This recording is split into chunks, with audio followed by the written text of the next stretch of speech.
हरियाणा विधानसभा चुनाव को लेकर भाजपा पूरे तरीके से तैयार है। हरियाणा के चुनावी रण में जीत का बिगुल बजाने के लिए भाजपा ने अपने सियासी दिग्गजों को हरियाणा की रणभूमि में उतार दिया है। इसी कड़ी में उत्तर प्रदेश सरकार के पूर्व कैबिनेट मंत्री सुरेश राणा जगाधरी विधानसभा के त्रिदेव सम्मेलन में पहुंचे। इस दौरान उन्होंने मीडिया से बातचीत करते हुए कहा कि वे हरियाणा दौरे पर है और कार्यकर्ताओं में चुनाव को लेकर बेहद उत्साह नजर आ रहा है।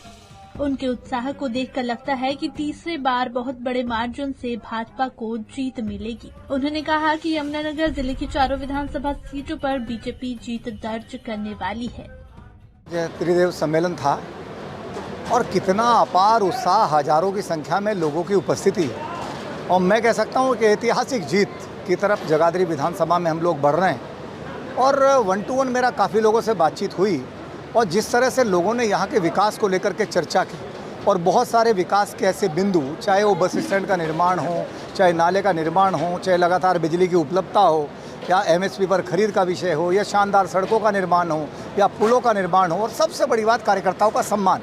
तो लगातार 1-to-1 में लोगों ने जो कार्यकर्ताओं ने बताया है, तो कार्यकर्ताओं का उत्साह देखते ही बनता है। तो मैं गारंटी के साथ कह सकता हूं कि बहुत बड़े अंतर के साथ फिर एक बार जगाधरी विधानसभा हरियाणा के साथ साथ भारतीय जनता पार्टी बड़े अंतर के साथ जीतने वाली है। हरियाणा में हमारी बड़े बहुमत के साथ सरकार बनने जा रही है। वहीं सुरेश राणा ने कांग्रेस पर निशाना साधते हुए कहा कि कांग्रेस ने लोकसभा चुनाव में संविधान के नाम पर तो कभी आरक्षण के नाम पर झूठ बोलकर जनता को बहकाने का काम किया, लेकिन झूठ बार बार नहीं चलता।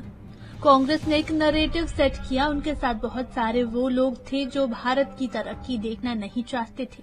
उन्होंने कहा कि आज महिलाएं कांग्रेस कार्यालय के दरवाजे खटाखट पीट रही है। लगातार झूठ नहीं चलता, एक नैरेटिव सेट करने का काम किया, और नैरेटिव सेट करने में उनके साथ बहुत सारे वो लोग भी शामिल थे जो भारत की तरक्की देखना नहीं चाहते, जो भारत का विकास देखना नहीं चाहते, भारत की दुनिया में बढ़ी हुई ख्याति को देखना नहीं चाहते। और आदरणीय मोदी जी ने जिस तरह से पूरी दुनिया में भारत का परचम लहराया है, जिन्हें उससे परेशानी है, वो तमाम लोग कांग्रेस के साथ खड़े हो गए और एक नैरेटिव सेट करने में उन्होंने एक योगदान किया। नैरेटिव सेट किया, संविधान खत्म कर देंगे, कई का खटाखट हम इतने पैसे देने वाले हैं। वो खटाखट बोल रहे थे, आज खटाखट उनके दरवाजे पीट रहे हैं, उनके कार्यालय के दरवाजे खटाखट पीट रहे हैं, उनके घरों के दरवाजे खटाखट महिलाएं पीट रही हैं, कह रही लाओ हमारे पैसे, कहाँ हैं हमारे पैसे। वो झूठ रोज चलने वाला नहीं है, वो झूठ लोगों ने देख लिया।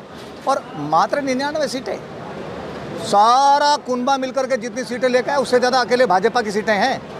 और 63 साल बाद फिर तीसरी बार आदरणीय प्रधानमंत्री नरेंद्र मोदी जी देश के यशस्वी प्रधानमंत्री के रूप में आए हैं। तो जनता का विश्वास है भारतीय जनता पार्टी के प्रति, भारतीय जनता पार्टी के नेतृत्व के प्रति।